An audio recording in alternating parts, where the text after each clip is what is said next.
qala, dia berkata, Rasulullah sallallahu alaihi wasallam bersabda, siapa orang yang berwudu bersuci di rumahnya.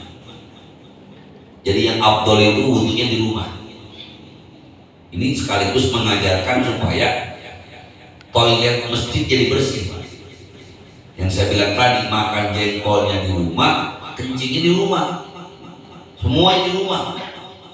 Karena siapa orang yang bersuci di rumahnya, kemudian dia melangkah satu rumah dari rumah Allah, yaitu masjid, untuk melaksanakan kewajiban dan beberapa kewajiban Allah, maka langkah-langkahnya itu, kata Nabi, salah satunya menghapus dosa, dan salah satunya lagi adalah mengangkat derajatnya di sisi Allah Subhanahu wa taala.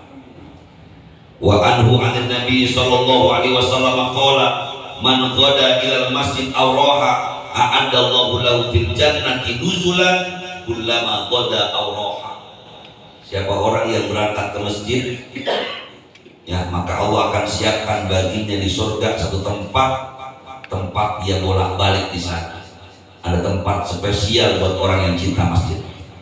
Wa an Abi Umamah radhiyallahu anhu anna Rasulullah sallallahu alaihi wasallam qala, dari Abu Umamah radhiyallahu anhu Rasulullah bersabda, man kharaja min baitihi mutatahhiran ila sholatin maktubatin fa ajruhu ka ajril hajj al muhrim. Siapa orang yang keluar dari rumahnya bersuci untuk mengerjakan sholat yang wajib, maka pahalanya seperti pahala haji. Ya, sama seperti orang yang keluar tasbih duha, pahalanya seperti pahala orang yang umroh. Dikurang apa, Pak?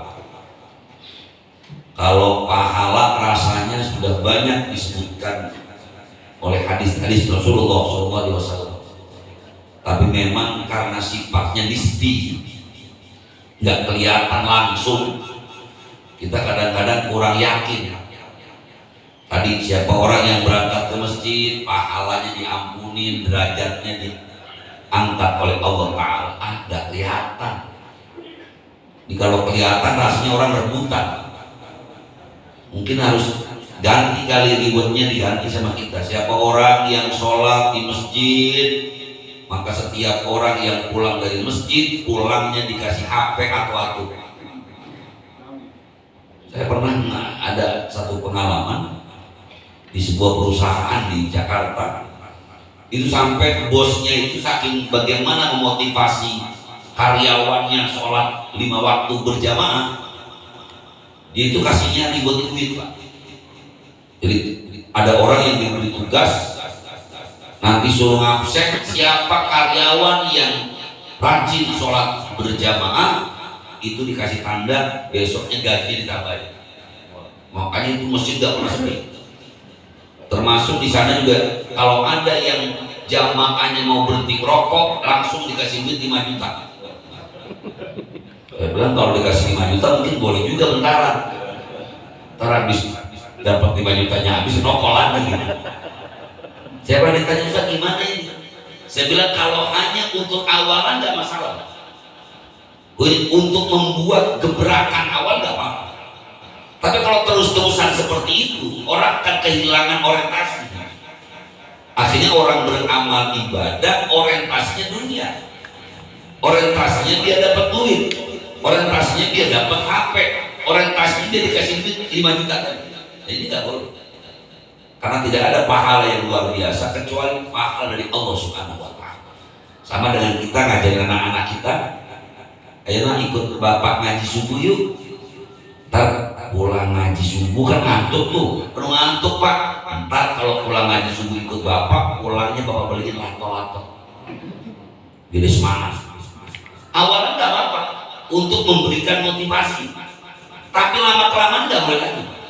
Karena khawatir nanti kita melatih anak-anak kita justru bukan lillah, tapi di adi dunia. Karena kalau dalam ilmu pendidikan, kalau sekedar untuk awalan nggak masalah. Jadi kalau tadi saya bilang kalau seandainya rewardnya mungkin seperti itu, jangan-jangan tadi masjid orang banyak karena kepengen tadi lumayan dapat duit pulang.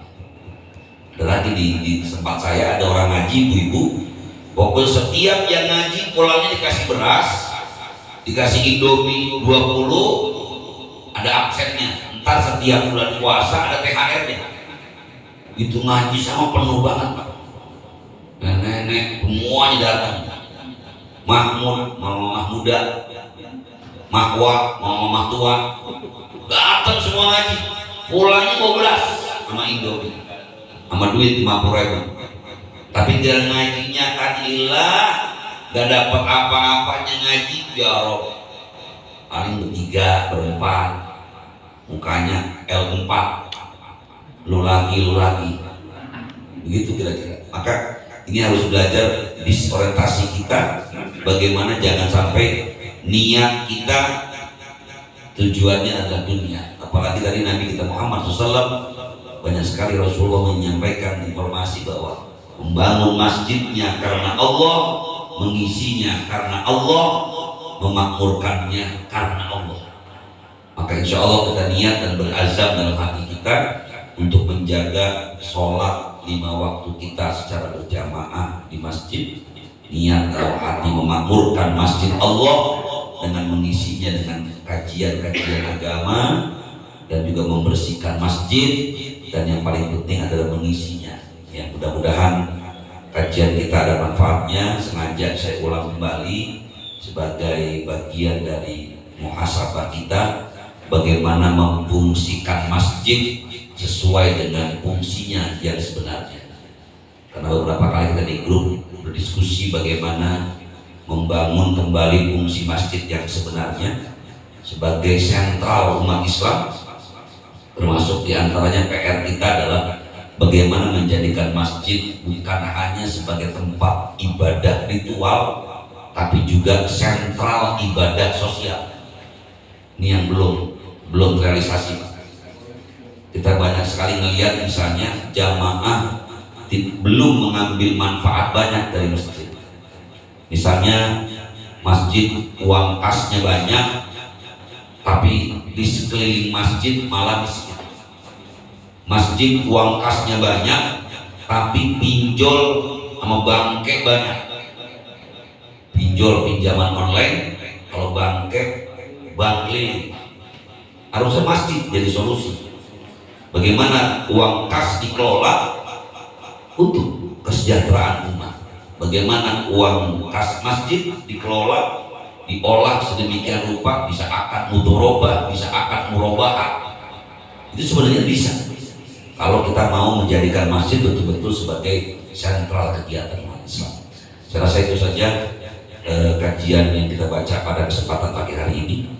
Insya Allah nanti kita akan bahas berikutnya fadhail as-shalah, yaitu keistimewaan sholat.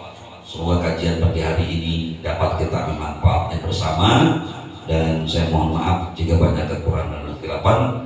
Hadanallahu wa iyyakum ajma'in, wallahu muwaffiq ila aqwamit thoriq. Wassalamualaikum warahmatullahi wabarakatuh.